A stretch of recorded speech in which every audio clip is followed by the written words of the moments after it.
In a world of motorcycles that have 200 horsepower, radar cruise control, electronically controlled suspension, it's so refreshing to find a new motorcycle that has none of that stuff. Say hello to the Moto Guzzi V7 Stone Corsa, and today we're going to review it. So, I got to thank the guys over at T Zero Cycle for giving me the keys to this motorcycle, telling me, Alan, go take it out, go take it for a week, go review it, go give it your full comprehensive review for your viewers. The V7, it really just doesn't get the attention that it deserves because it's such a competent package, and we really want your viewers as well as ours to really kind of see what this bike is about. And like I said, they gave me the keys, didn't tell me what to say. So today what we're going to do is we're going to do a full review of this motorcycle. We're going to talk about the powertrain, we're going to talk about the maintenance and the suspension and the looks of the bike, and just really kind of give it a full once over, and hopefully by the end of this video you really have a good idea and understanding of what this motorcycle is about. So if you see anything that you like, comment, subscribe. Let's throw our gloves on, let's go for a ride.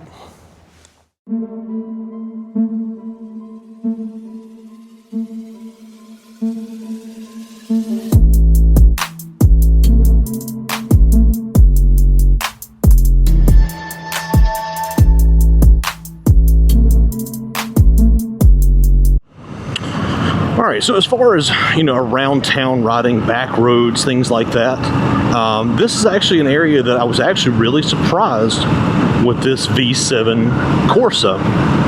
The fueling is just absolutely spot on with this power plant, this 853cc power plant, the V-twin. My son this past weekend, we had a beautiful Sunday after some cold weather, so he hopped on my Himalayan 450 and I hopped on this right here, and we just rode around. We didn't even bring a single camera. We just rode around and just talked. We had our comm units, and we probably put 100 miles just riding, just local roads, and just had an absolute blast. And this bike did not have a single hiccup. And the V-twin was just so incredibly torquey around town that it was truly a pleasure. So the around town riding is spot on. Of course, now it was 75 degrees, so it really wasn't hot. Now an air-cooled motor, yes, okay, you can think it might get kind of warm on a hotter day, but honestly, I've ridden a lot of liquid-cooled bikes that will absolutely roast you on a summer day once you start getting the air coming off of the radiator once the fan kicks on. Green light, baby, go. Green light, baby, go. There you go. There you go. So yeah, as far as around town, it was great. Again, like I said, the engine's so torquey, you really don't need to rev it, which is a good thing because there's really not a lot happening up in the higher RPMs. But that's not the purpose of this bike. The purpose of this bike is especially this particular model, the Corsa. It's meant to be just kind of cruised on. And like I said, it's the seat, the sculpted single person seat was comfortable. Like I said, we were on the bikes for probably 3 or 4 hours just doing low speed riding, and the seat was just absolutely comfortable. Really, no, please don't pull out. No issues there. Actually, as a matter of fact, we're going to pull over and get some gas real quick. And that'll allow you a chance to see one of the cooler features of the Corsa model. But like I said, we were riding around, no issues. The fueling was spot on. And no heat issues. It was a pleasure. It was a pleasure to ride. Now we did do some. We did film. Well, I took my phone, so we filmed a couple little flat. Well, see, okay. So it said it was in neutral, but I let the clutch out and it kills it. So the gear indicator is one of the few areas of it's a little wonky.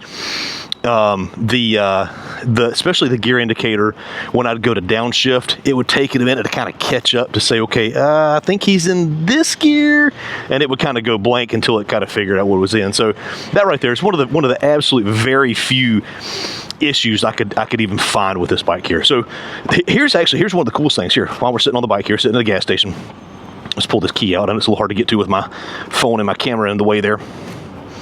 So what's cool about the Corsa is that you don't get the standard gas cap. You get this beautiful machined, had a lot of pressure in the tank too. This beautiful machined aluminum Moto Guzzi fuel cap. Check that out. Isn't that cool looking? If you bought that from Rizoma or somebody like that, that'd probably be a $300 or $400 fuel cap. So, but that comes with the Corsa kit. Let's get some gas. All right, it wasn't as low as I thought it was, but that's okay. Put that cool Moto Guzzi gas cap front and center. Thank you very much. Let's put that key back in.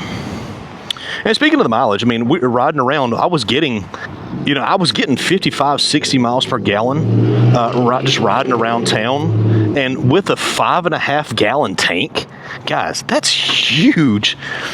You will get some crazy mileage on a tank of fuel. As far as fueling goes, check. All right, so we're back on the road here. So now again, this model, this is a 2024, and this is the last year that they had the cable operated throttle. After that, they went to the ride-by-wire system, from the Piaggio group, which Moto Guzzi's part of that family. Hey, the guys working on look at that. They never work on these bridges. As part of the Piaggio group, so Moto Guzzi has access to all these components from Aprilia, from the other Moto Guzzi brands, from Vespa. So they've really being part of that group there has really allowed Moto Guzzi to have access to some really nice components. And again, like I said, a ride-by-wire system that has really actually, besides for the V4, hadn't had an issue with any of their products as far as the fueling goes in the ride-by-wire. But again, with this one being a cable operated, it's as smooth as it can be. All right, so we're gonna hop on the interstate. Not very far, but I do want to test out this little fairing on the Corsa model.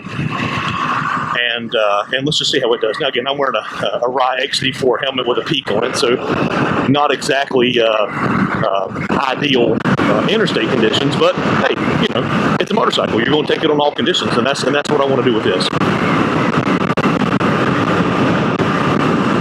Now, surprisingly, this little fairing on the front here, which actually is available for any of here, let's get a little speed. This little fairing, which is available for all the models, is actually doing a really good job of kind of taking the air and kind of directing it and really smoothing the airflow out. Now, again, I'm wearing a helmet with a peak on it, as you can see right here, which is probably not helping. But as far as the actual wind itself, it's not that bad. It's nice and clean. The bike is nice and stable. We're going above legal speeds, which is okay. Don't tell anybody. Remember, snitches get stitches and wind up in ditches. Let's get a little throttle on it. Let's see what she'll do. We're at 6th gear, 80 miles an hour. We're turning about 4,500 RPM. So, I mean, the engine is so relaxed. All right, that's gonna be the extent of our interstate riding.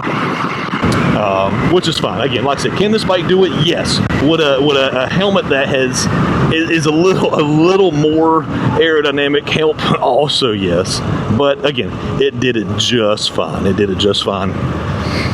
Shifting through the gears here. One thing I did notice with the 25 models, there's no there's no published literature that says that they did anything, but I do notice that the 25 model, the ride-by-wire model, it does seem that the transmission, it seems a lot smoother on those models, on the 25 plus model, than on this 24 here.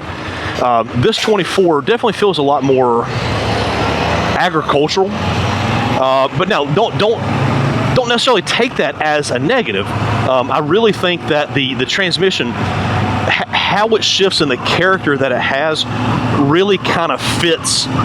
It really kind of fits the ethos or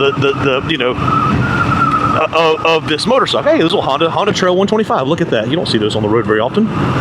The agricultural, the kind of the clunky shift, and really kind of fits the ethos of this bike, of where I'm modern, but I'm still kind of rough around the edges, which honestly is a positive or a turn on for a motorcycle like this, dude.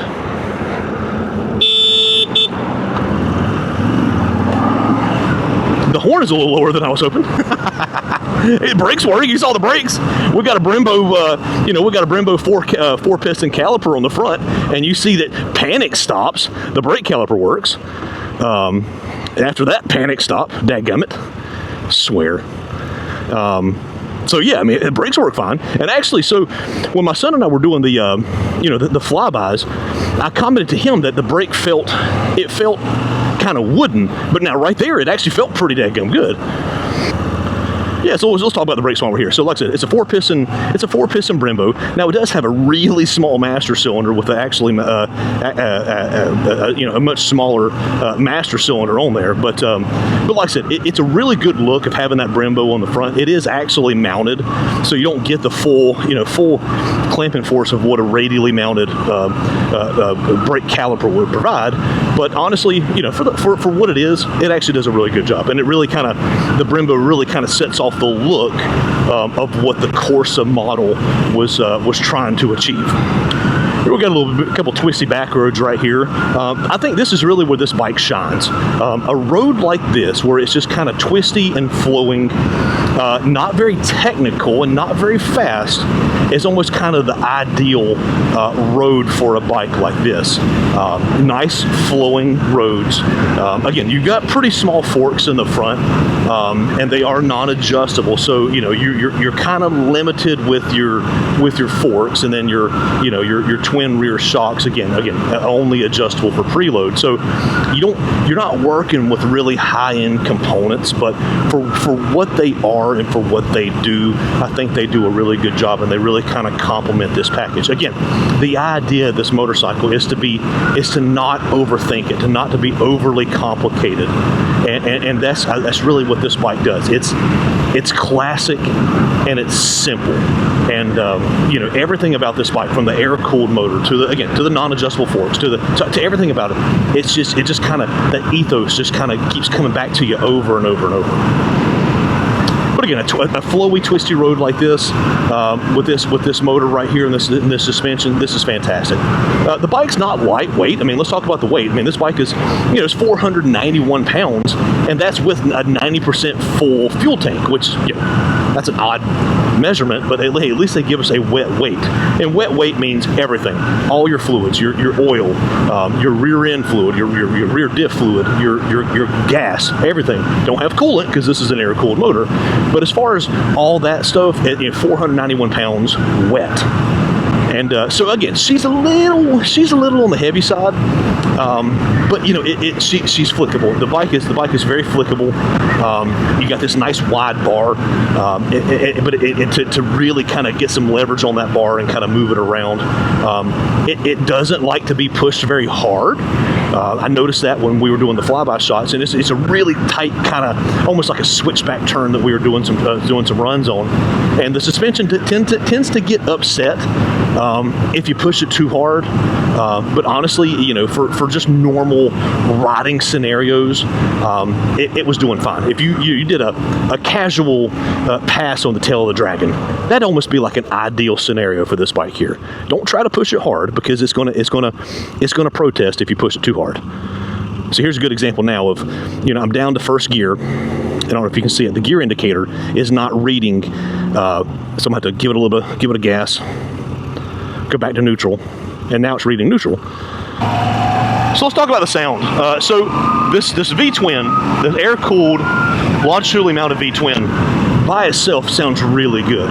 Now, Moto Guzzi didn't do us any favors by giving us some really quiet pipes on this bike. There's some aftermarket companies, not many aftermarket companies, that really support this bike here, but there's a couple, and I've heard some sound clips of some aftermarket exhausts that just sound absolutely fantastic on these bikes. So I would highly recommend you look at some aftermarket pipes and really kind of wake up the sound of this bike here. You would think with a special edition like the Corsa that they would have taken a couple more steps to try to further differentiate it from what the standard model is, but all they did was just kind of paint the exhaust black. So does it look different? Yes. Does it sound different? No. Can this bike sound really good? Oh my gosh, absolutely yes it can. This bike sounds incredible with a good set of pipes. All right, so while we're riding down to one of my favorite little spots down here down by the river, let's talk about the powertrain. So the powertrain in this bike, it is the 853cc air-cooled 90-degree V-twin that Moto Guzzi is honestly famous for. This is what they're known for. When you think of Moto Guzzi, very first thing you think of is, oh, they got the V-twin that sits sideways. Well, this 853, this is their bread and butter motor. This is the same detuned motor that they use in the V85, which if you've seen any of my previous videos, you know I absolutely love the V85. But this is a slightly detuned version of that motor. So in this configuration, this engine makes 65 horsepower at 6,800 RPMs. Now, which by itself it's a good, healthy number for the size. And honestly, considering that it's air cooled, you know, a lot of manufacturers back, you know, when they were going from air cooled to liquid cooled, that really allowed them to up their horsepower. But considering that they're still getting 68 horsepower from this motor and the mileage that they're getting, while still kind of maintaining their heritage of an air-cooled bike, is honestly pretty impressive. Looks like they got some new gravel down here. These are definitely not the tires for gravel.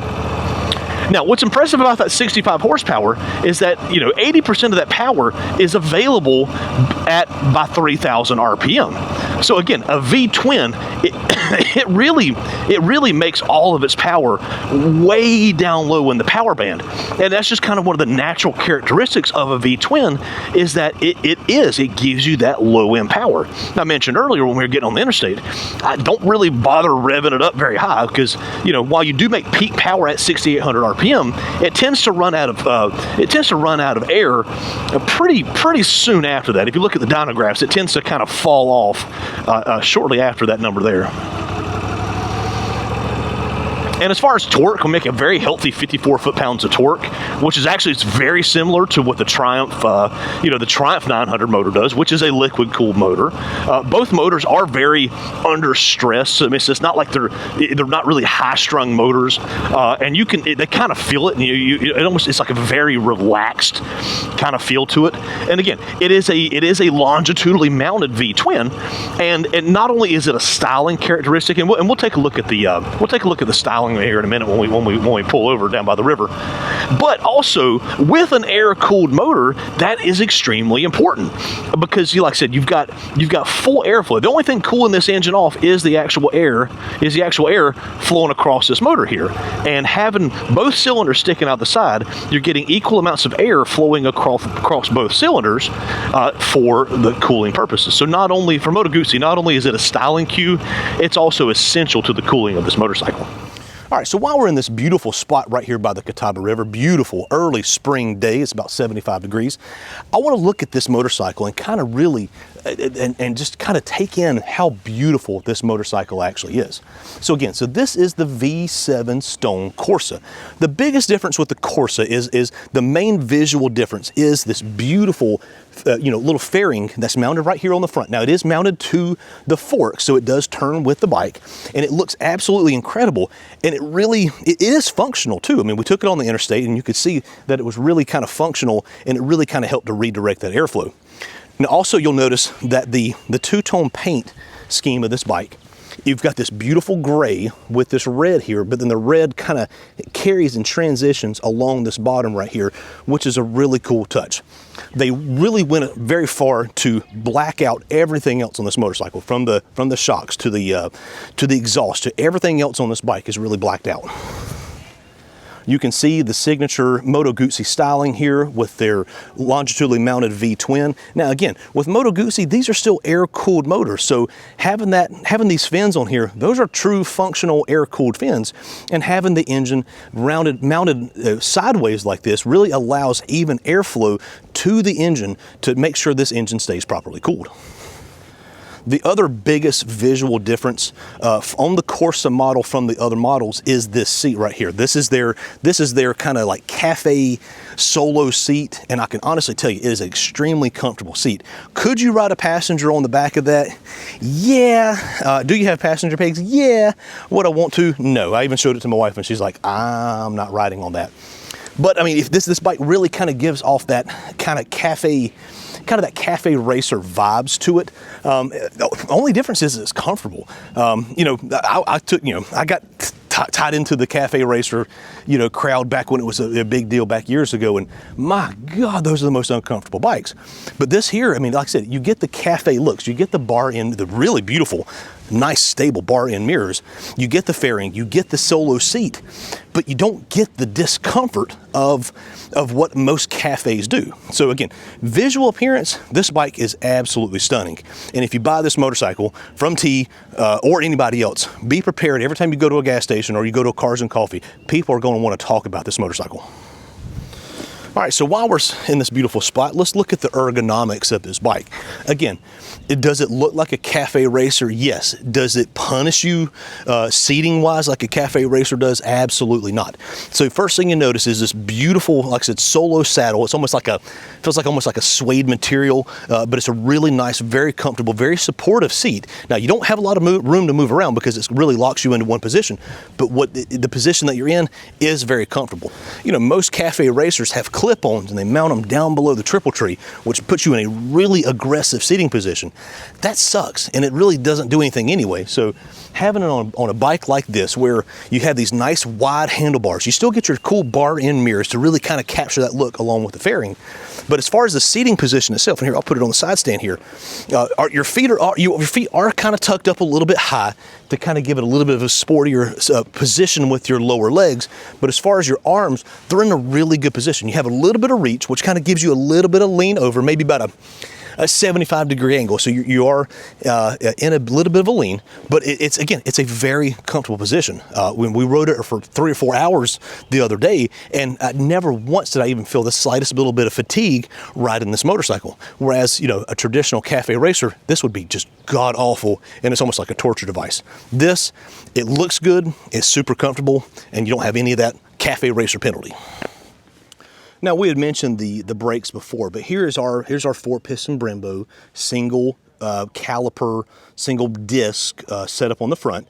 Again, for sporty riding, not so much. For for everyday riding, it does pretty good. And then you got a little single piston there in the back.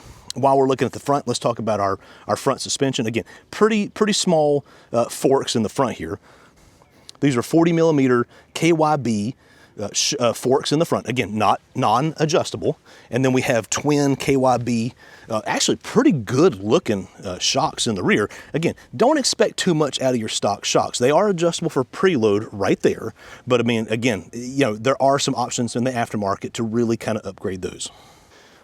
You do have 6.1 inches of ground clearance. Again, it really kind of doesn't look that way because where we're sitting right here. But you do have a decent amount of ground clearance. We have an 18-inch front wheel, which has a 190/18 tire, and then we have a 17-inch rear, which has a 150/70. All right, so we're leaving our little, I'll call it my little honey hole right here. Actually, some good fishing right there too, down here at Westminster Park. So let's turn our bike back on. Kickstand, stupid.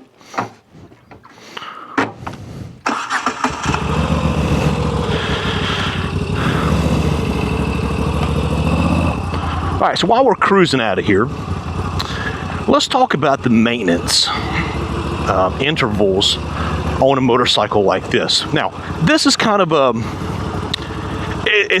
mixed bag, okay? So what I'm going to say is going to sound bad, but it's really not because it's so incredibly easy to do. Is that, you know, you'd think with an air-cooled bike drive shaft that this would be a very, very low maintenance motorcycle. And honestly, for the most part, it is, with one exception. So again, you have a drive shaft, no chain to worry about. You have an air-cooled motor, no radiators, no fans, none of that stuff to worry about. The one downside is that every oil change, now this is from the manufacturer, every oil change, every 6,000, 6,200 miles, 7,000 miles, you're supposed to check the valve clearance. Now again, you're like, oh my God, that's the worst thing ever. You gotta pull the tank. You gotta do this. You gotta do that. I've had to check valves on motorcycles before. It's gonna cost me $1,000 to do that. Nope. No, it's not. Get you a set of feeler gauges and look right here. Bam, there's the valves right there. Pull that cover off. There's the valves. Piece of cake. Really, watch you a couple YouTube videos. Once you do that, it literally would take you 10 minutes. Honestly, God's honest, take you 10 minutes. So it is a little bit more intensive than just a basic oil change, but honestly, once you get the hang of it, it is truly a non-issue. And you have you can have the pride of knowing that, hey, I do my own valves. These, Moto Guzzis and BMWs honestly are so incredibly easy to do the valves on. And they truly hardly ever need adjustment. But if they do, again, a couple YouTube videos, or if you don't want to do it, take it to TZ Motorcycle and have them do it for you.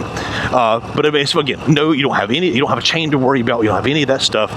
So again, it's the maintenance is kind of a mixed bag, but it's still incredibly easy. Again, I would rather have to check my valves at every oil change versus having to worry about a dadgum chain. I hate maintaining a chain. I truly do. Usually I'll just put an X-ring on there and not even worry about it until the thing is just gross or seized up. Every now and then I'll throw a little bit of lube on it just to keep it from the exterior from rusting. But honestly, a drive shaft is so much better than a dadgum chain.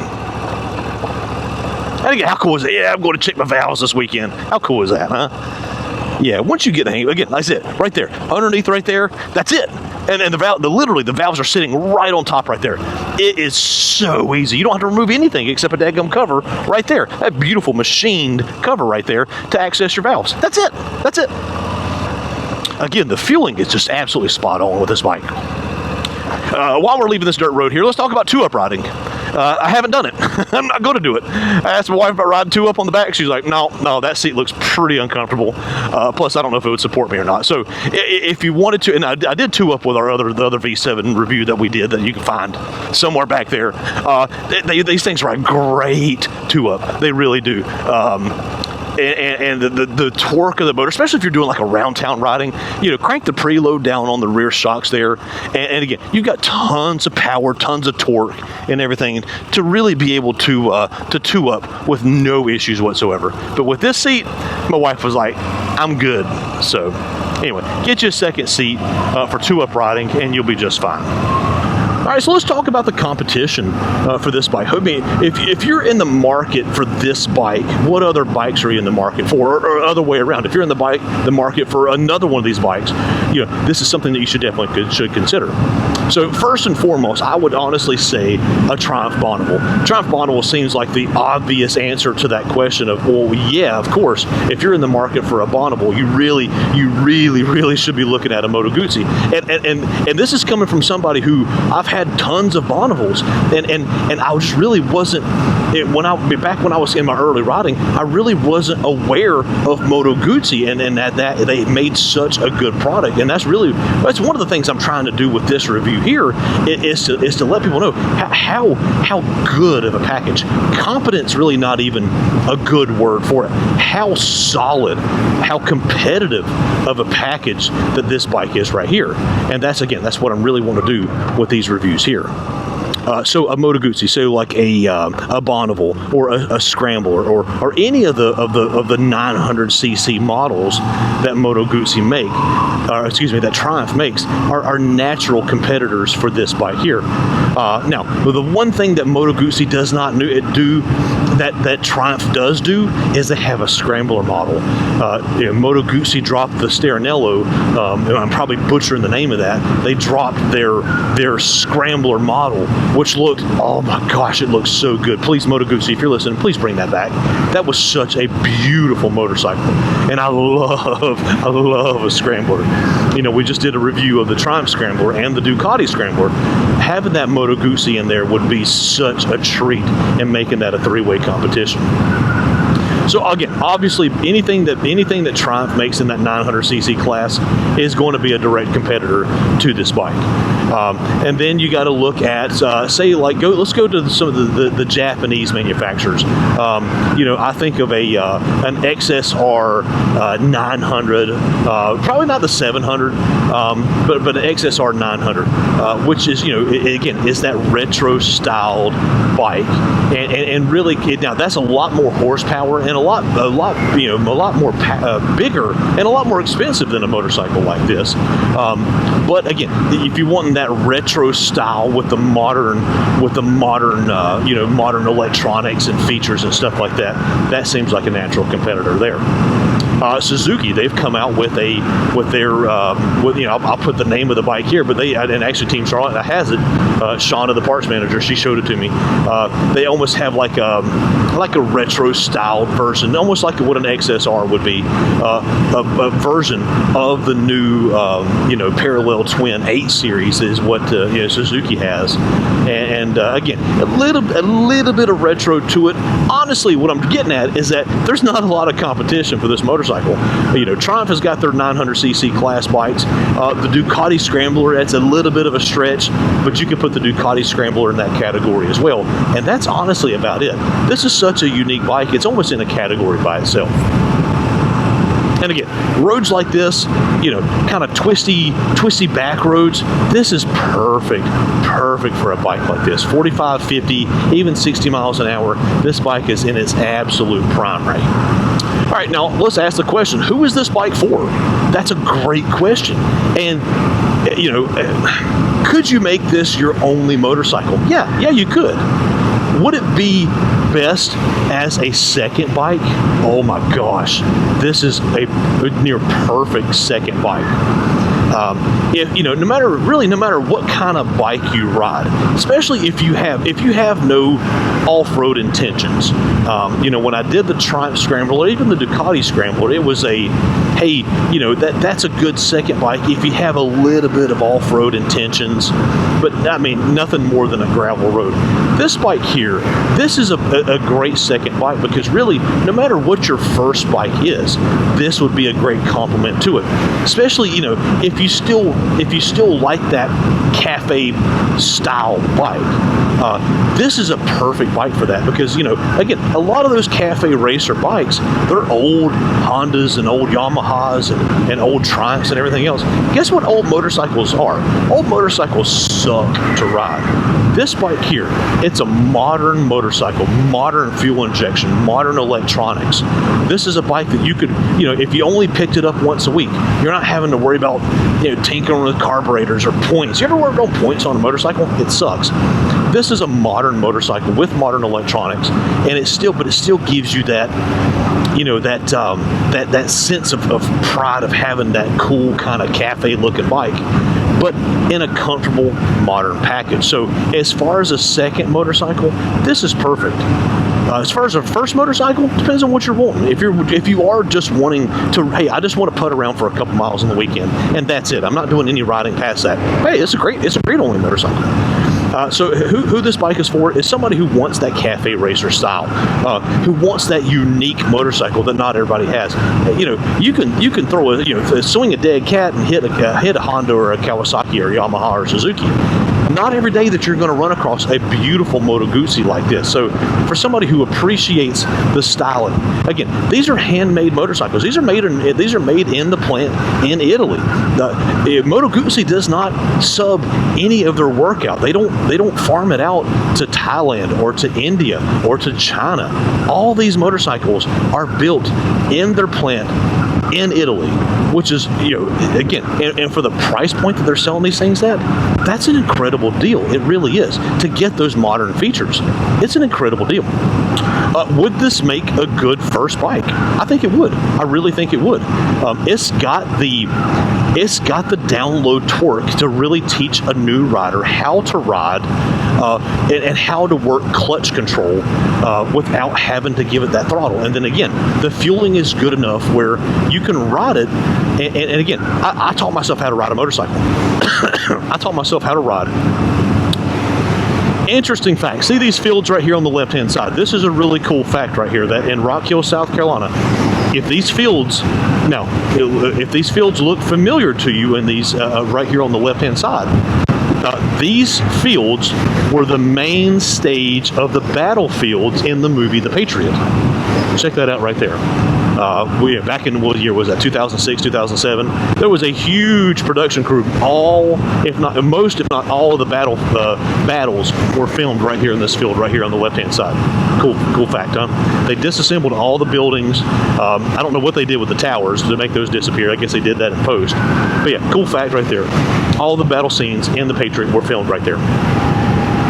So we're talking about a new rider. I do think this will be a great first bike. Again, it's got a really approachable seat height. This 30-inch seat height. Again, I'm 5'10", 32-inch inseam, and again, I can flat foot this bike very, very comfortably. And flat footing a motorcycle for a beginner rider is a really important thing to do. To give you that confidence of knowing that you can put your feet down. Now, don't put your feet down while you're riding. That's a really bad idea. But as far as any other riding, being able to put your feet down when you come to a stop and knowing that it's really comfortable. Here, look, we're coming to a stop right here. Being able to just plop those feet down, and again, plop them down comfortably right there. It's very comforting.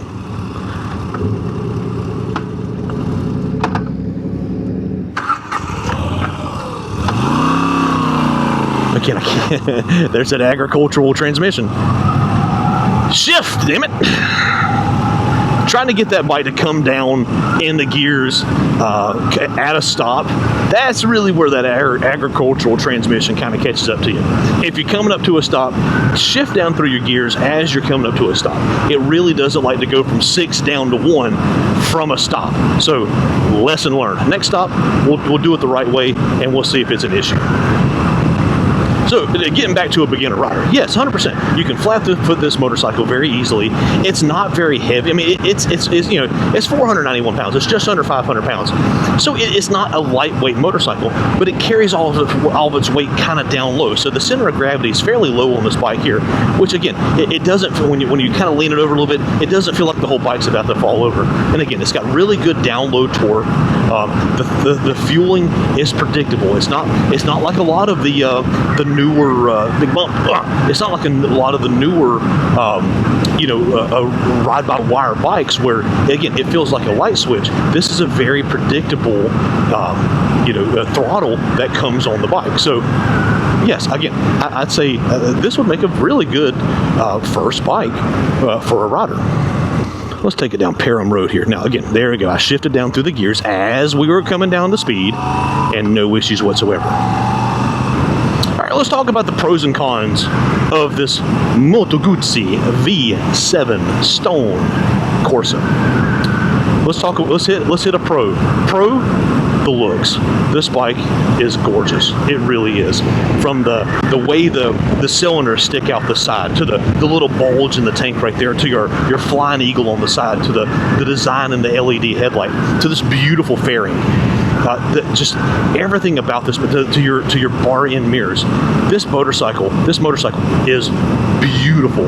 It really, really is. I was sitting down at Westminster Park and I had 3 people as they were walking by on the trails want to stop and want to talk about this motorcycle. It is a gorgeous, gorgeous motorcycle. Let's talk about a con. The transmission. While I do like a kind of a clunky agricultural transmission, this one here, it's a little on the clunky side. Do you get used to it? Will it break in a little bit? This is still a new bike. I mean, this bike only has 200 something miles on it. Would it break in as the bike kind of gets a little more broken in? Yes. Was the transmission a little better on the 25 model that has some more updates? Yes. Can I find any difference in literature of what they did from the 24 to 25? No, but I do know it's significantly smoother on the 25 models. Again, will this one break in? Are they known to kind of break in as you ride the bikes? Yeah. So we'll put the transmission as a con. The simplicity of this bike, I'm gonna put that in the pros. This bike here, again, how I opened the video, I just came off of riding a Suzuki GSXS 1000 GX Plus. That is a high-tech motorcycle. cruise control, electronic suspension, 7 different traction control modes. This one's got 2, and they're pretty rudimentary. It had, dynamic mode. It had automatic dampening, controls. I mean, a super high-end motorcycle. But going from a bike like that, which is the most high-tech Suzuki motorcycle that they've ever built, to a bike like this, where it's just simple. You don't have cruise control. Now, the 25 models do have cruise control, but you don't have any of that high-end stuff. It just feels like an old-fashioned motorcycle. It's air-cooled. You get the, you smell the oil once the bike gets hot. It's just an old-fashioned motorcycle, but with modern fuel injection and everything else. So it's just so refreshing to, again, and maybe it's that dichotomy of going from that modern bike to a more basic motorcycle that really makes you appreciate something like this. So again, if you're wanting a new motorcycle but you're not wanting all that stuff, this is a perfect motorcycle right here. And I really am enjoying riding this basic motorcycle, not having this huge TFT screen, not having all these different things to do and to adjust and everything else.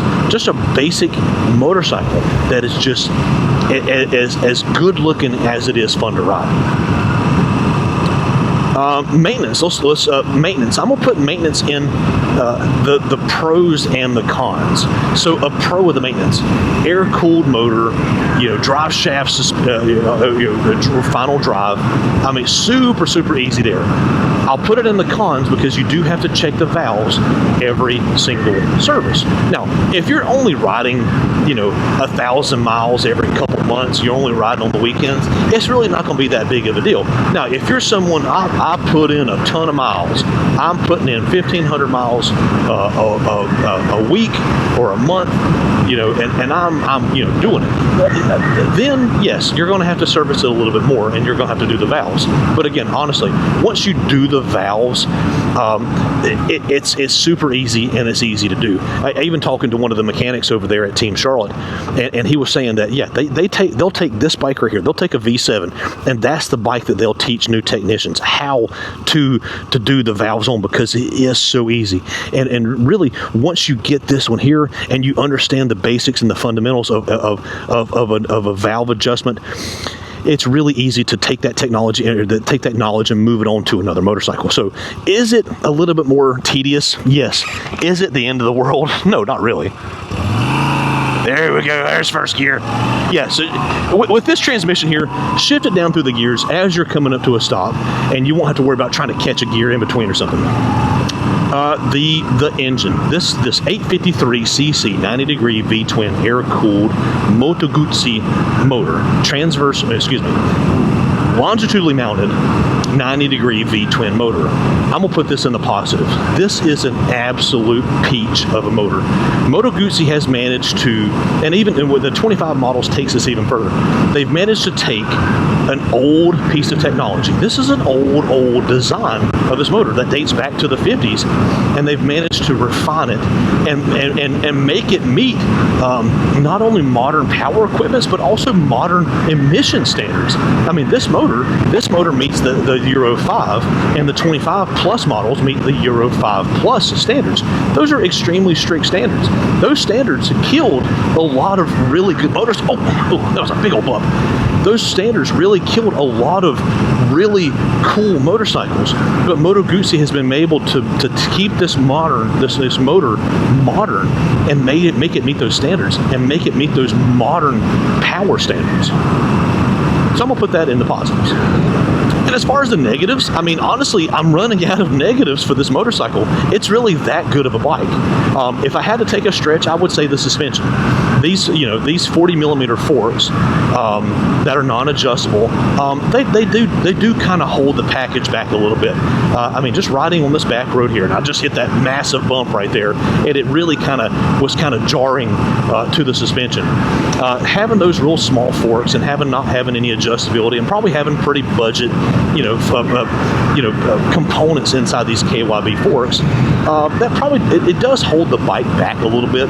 Would it be a lot more rewarding to ride with a better suspension? Yes. And are there options out there in the aftermarket? Yes, there are. So it's one of those with the price that you're getting this bike at. If you wanted to invest into some quality shocks, into some quality components to go inside these forks, you would really transform this bike into an incredibly smooth riding bike. And honestly, that's about it. I don't really have anything else I can knock on this motorcycle.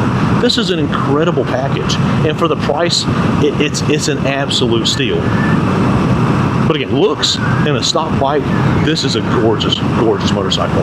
And a lot of people have spent a lot of money on cafe bikes in the past to make a bike look like this right here, and you can get it from the factory, from Team T-Zero Cycle in Charlotte, North Carolina, and from Moto Guzzi.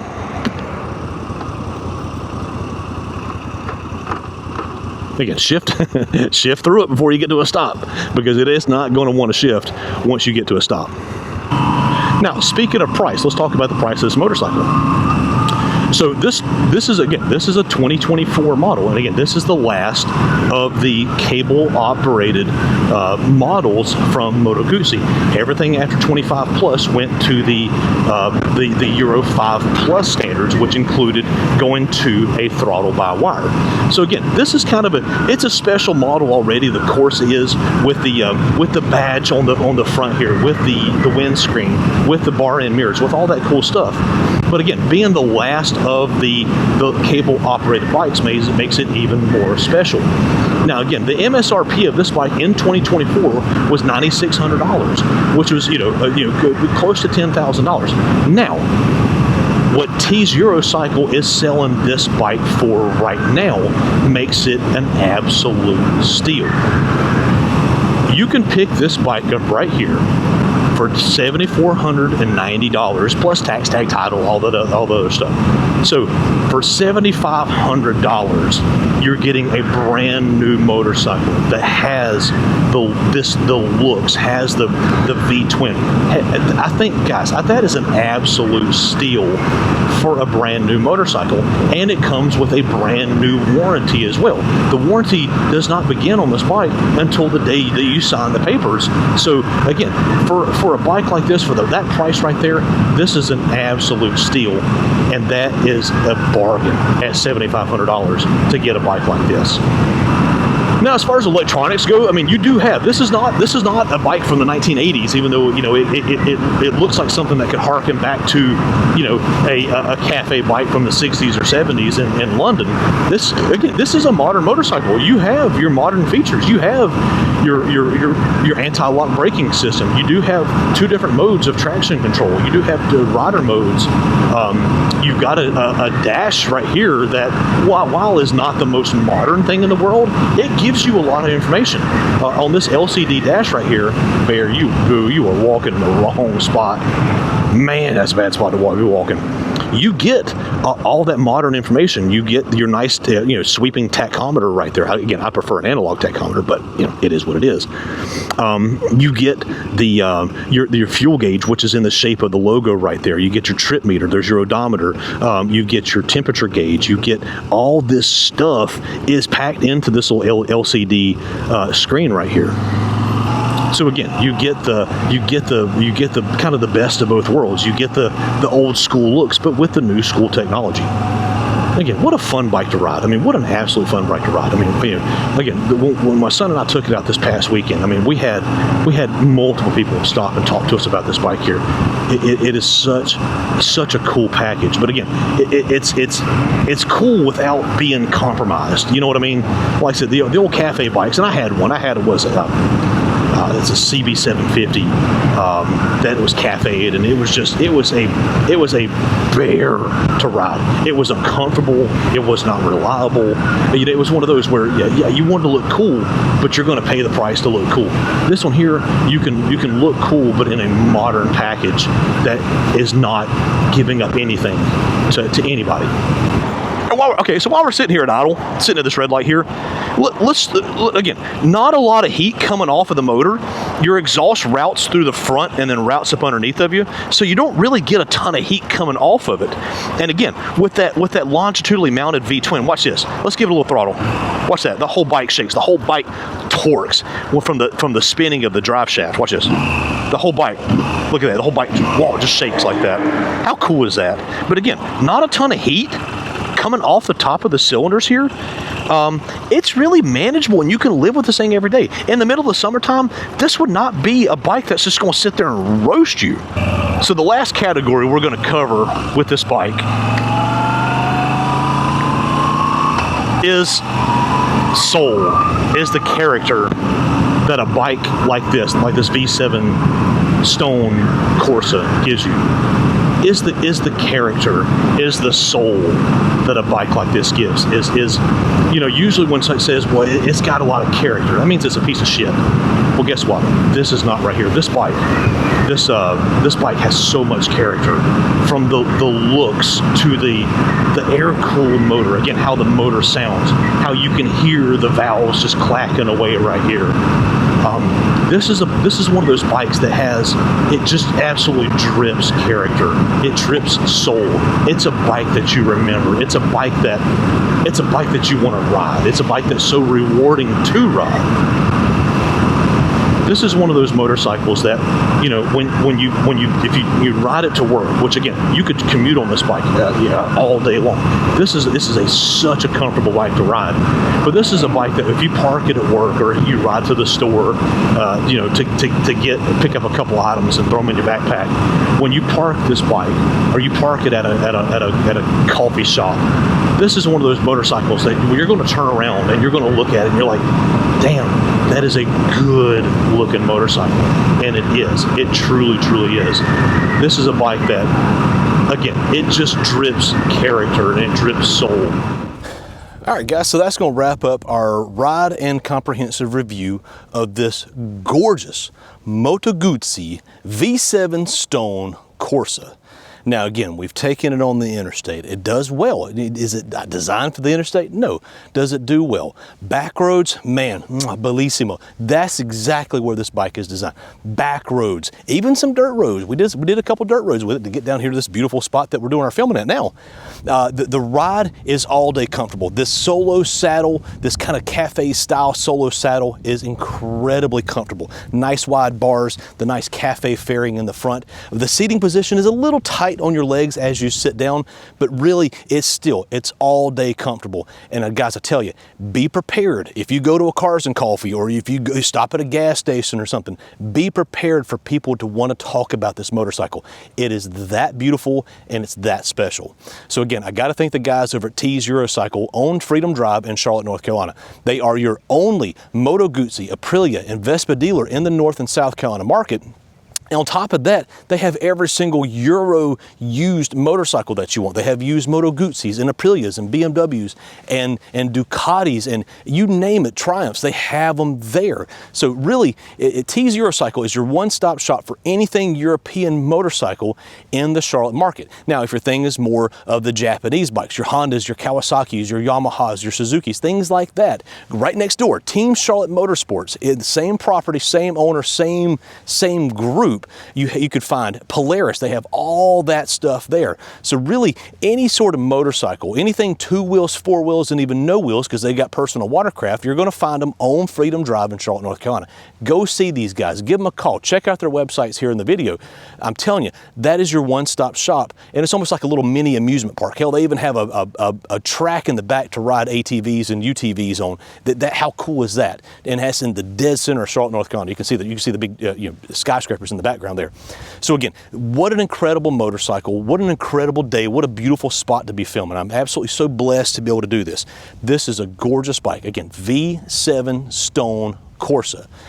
So if you see anything that you like, please like, comment, subscribe. Again, guys, thank you for watching. I truly, truly mean it. If you see anything that you like, subscribe to the channel. I mean, subscriptions are the absolute ultimate compliment. Share the video around, pass it around to your friends if you think this is something they'd be interested in. So thank you guys for watching. God bless. Roll Tide, and remember, tomorrow needs you. Thanks, guys.